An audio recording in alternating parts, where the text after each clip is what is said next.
This country is beautiful, one of the best surely on the face of the earth, but we got problems like anyone else that we must resolve.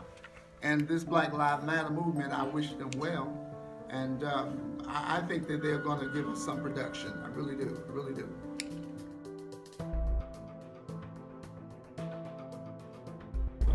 If you look at the history of Detroit, even if you go back into the migration, and when you had the migration from the blacks to the south, black migration, in the early 1900s, there were more black people that migrated to Detroit, here in Detroit, city of Detroit, than any other city in America.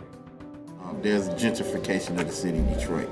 So no city services will be amplified or be more beneficial to the urban community. We just had a discussion on the redlining of car insurance and homeowners insurance in the city of Detroit. It's a form of gentrification. They're utilizing your economic status to detach you from the community, because if you can't afford to live there, then you have to leave.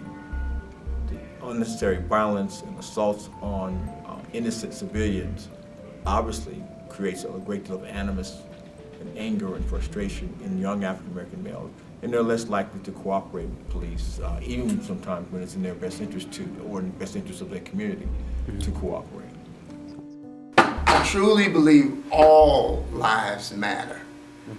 Cops not only abuse blacks, probably 90% of the time they might be abusing blacks, but poor whites are also abused by police. You see, in this capitalistic society, if you are poor, you are subject to be discriminated against, no matter whether you're white or black. They will go in and they'll call the poor whites trailer trash. And they actually will go into the poor white neighborhoods and assault them just as they would the average black. They would assault them just as they would with the average black.